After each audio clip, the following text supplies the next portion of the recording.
Hello everyone. Good evening. तो आज के सेशन में आपको बताने वाला हूँ कि आप कैसे आइडेंटिफाई करेंगे कि कौन सी क्वेरी फ्रीक्वेंटली रन हो रही है और उस क्वेरी पे हमें कितना फोकस करना है ट्यूनिंग के लिए। तो आपको पता है कि सपोज कीजिए कि मैं जैसे आपको पता है कि ई कॉमर्स वेबसाइट है। ओके। तो ई कॉमर्स वेबसाइट के अंदर कुछ जो एक्शन है बहुत ही इंपॉर्टेंट होता है, जैसे कि लॉग इन फ्रीक्वेंट हो सकता है, आपका ऑर्डर फ्रीक्वेंट हो सकता है, जो अकाउंट होगा। जैसे मान लीजिए एग्जांपल लेता हूँ कि मैं एज अ कस्टमर किसी ई कॉमर्स वेबसाइट को ज्वाइन करूंगा, तो फ्रीक्वेंटली नहीं हो सकता है। तो फ्रीक्वेंटली जब नहीं होगा तो उस एक्टिविटी पे थोड़ा हम लेस एफर्ट पुट कर सकते हैं ट्यूनिंग के लिए। लेकिन जो बार बार कॉल हो रहा है, जो क्वेरी फ्रीक्वेंटली आपकी रन हो रही है सीक्वल सर्वर पे, सीक्वल इंस्टेंस पे, प्रोडक्शन इंस्टेंस पे, तो उस पे आपको बहुत केयर करना है और उस क्वेरी को ट्यून करने की बहुत जरूरत है। तो पहले फर्स्ट केस ये है कि आप कैसे आइडेंटिफाई करें कि वो क्वेरी जो फ्रीक्वेंटली आपके सर्वर पे, सीक्वल सर्वर पे, प्रोडक्शन सर्वर पे एग्जीक्यूशन के लिए आ रही है। तो उसको पता करने के लिए जैसे मान लीजिए कि मैं चाहता हूं कि वो क्वेरी डिटेल मुझे दो जो सबसे अधिक मेरे सर्वर पे एग्जीक्यूट होती है। ओके। तो उसके लिए आपको एकदम very quick session I am going to provide you so that you can find out what our query is frequently running on your SQL server basically।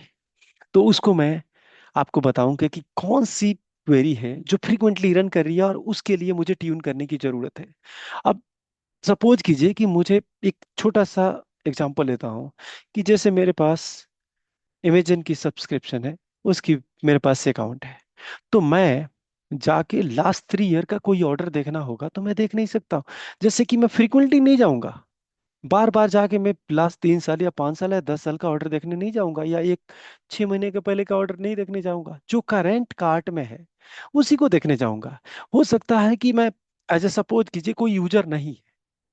अगर मान लीजिए कि मैं यूजर नहीं हूं अमेजन का, मेरा अकाउंट नहीं क्रिएटेड है, तो मैं क्या करूंगा, होम पेज www.amazon.com या जो भी www.amazon.in, उसको मैं हिट करूंगा।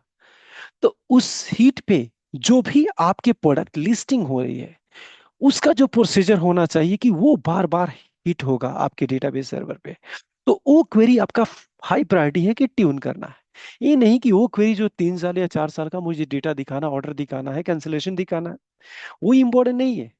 क्योंकि अगर वो सपोज की एक क्वेरी आती है तो उससे आपका परफॉर्मेंस इम्पैक्ट कम होगा। लेकिन जो फ्रीक्वेंटली रन हो रही है और वो अगर इशू क्रिएट कर रहा है तो उसमें आपका परफॉर्मेंस इशू आ सकता है। तो आपको ये माइंड में आपको ध्यान रखना पड़ेगा बेसिकली।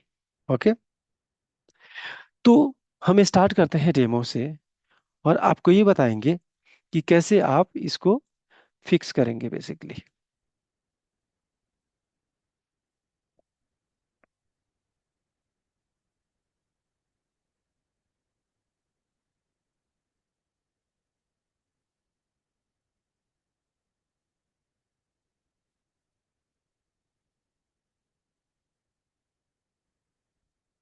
तो ये काम करते हैं, एसएसएमएस को मैं स्टार्ट करता हूँ और एक सीक्वल को, इंस्टेंस को, सर्वर को मैं कनेक्ट करता हूँ और मुझे पता करना है कौन सी क्वेरी बार बार मेरे सर्वर पे हिट हुई है। क्योंकि ये just like a R and D server है, डेमो सर्वर है, तो इसमें मैक्सिमम आपको काउंट कम मिलेगा। तो मैं आपको कनेक्ट करता हूँ 01 सर्वर विद विंडो ऑथेंटिकेशन। और यहाँ पे आप देखेंगे कि मैं एक डेटाबेस एडवेंचर चेक करता हूँ कि इसमें नंबर ऑफ टेबल काफी होंगे, तो इसको चलते हैं। और इसका मेन टारगेट होगा 2 DMVP आपको खेलना है। आपको पहला डीएमवी, उसका मैं टाइप कर देता हूँ, select star form sys dot dm underscore execute underscore query states, इससे पता लग जाएगा। दूसरा, अगर आपको प्रोसीजर फोकस करना है, कौन सा प्रोसीजर आपका फ्रीक्वेंट एग्जीक्यूट हो रही है, अगर क्वेरी आपको नहीं पता है तो यहाँ पे क्वेरी को रिप्लेस करना है केवल आपको प्रोसीजर, और कुछ इतना याद नहीं करना है आपको, प्रोसीजर। ओके। देखिए, तीसरा आपको कहूँ फंक्शन आपका कौन सा हो रहा है, तो इसको कॉपी करना है और आपको केवल प्रोसीजर को रिप्लेस करना है यहाँ पे फंक्शन को। इतना आपको याद करने की जरूरत नहीं, ओवरहेड करने की जरूरत नहीं है। फंक्शन, ये तीनों इसे क्वेरी स्टेट्स आपको मिल जाएगी। इसमें मेन जो कॉलम होता है वो कॉलम को आपको दिखा दूं, यहाँ पे होता है execution count basically. Execution count ये, तो मैं सारे क्वेरी में इसको मैंने कॉपी कर लिया और सारे क्वेरी में इसको मैं पेस्ट करता हूँ। आप देखिए, मैं अगर दिखाऊं और यहाँ पे कर देता हूँ, एक ऐड करता हूँ कॉलम, सॉर्टिंग कर रहा हूँ, order by one, first column, one means first column, order by first column descending, descending order में सॉर्ट करना है मुझे। ये मैंने किया और ये किया। आपको पता लग गया कौन सा क्वेरी, कौन सा प्रोसीजर और कौन सा फंक्शन आपका एग्जीक्यूट हो रही है। ये सीक्वेंस कर लेता हूँ, पहले क्वेरी आएगी, फिर एग्जीक्यूशन है फंक्शन, और ये आपका प्रोसीजर एग्जीक्यूशन। तीनों एक बार मैं एग्जीक्यूट करता हूँ वन बाय वन, जिससे आपको कोरिलेट हो जाए। ये देखिए, ये मेरा क्वेरी, ये कोई सिक्वल हैंडल है, जो प्लान हैंडल है वो 41 हो रहा है। अगर मैं इसका अगर एग्जीक्यूट करूँ फोर्स फंक्शन का, तो इसमें फंक्शन कुछ एग्जीक्यूट नहीं हो रहा है। मैं प्रोसीजर का देखता हूं तो प्रोसीजर आपका ये प्लान हैंडल के अकॉर्डिंग ये प्रोसीजर है। तो इसको कोरिलेट में करके दिखाता हूं कि कैसे आपको पता लग जाएगा कि कौन सा क्वेरी चल रहा है। देखिए, इसको डायरेक्टली आप क्वेरी नहीं देख पा रहे, तो आपको प्लान हैंडल से आपको इसको ज्वाइन करना पड़ेगा, क्रॉस अप्लाई करना पड़ेगा। तो मैं एक का दिखाता हूँ, अगले को आप कोरिलेट कर सकते हैं। मैं करता हूँ इसको क्यूएस, क्यूएस एज एलियाज कर रहा हूँ, क्रॉस अप्लाई, और दूसरा जो व्यू है जिससे बताएगा कि कौन सी क्वेरी है, तो यहाँ पे होता है sys dot DM underscore execute underscore SQL text. ये बताएगा सीक्वल स्टेटमेंट टेक्स आपको बताएगा, और इसके अंदर आपको पास करना हैंडल। तो यहाँ पे मैं पास करूंगा क्यूएस का प्लान हैंडल, प्लान, यहाँ पे है प्लान हैंडल, तो अंडरस्कोर हैंडल, यही आपको पास करना है और कुछ आपको करने की जरूरत नहीं है। तो आप देखिए कि इस क्वेरी से रिलेटेड जो भी आपका यहाँ पे कॉलम जो होता है कमांड का, वो इसका एलियास मैं कर देता हूँ S T, stand for sequel tax, और यहाँ पे कर देता हूँ एस टी डॉट टेक्स। तो टेक्स वाला जो कॉलम होता है एज अ सीक्वल सीएमडी होता है कमांड। ओके, इसको कमा करता हूँ, एलियास कर दिया। तो आप ये देखेंगे, तो इसका सीक्वल क्वेरी जो भी होगा या प्रोसीजर आपको यहाँ पे लिस्टिंग हो जाएगी। ओके,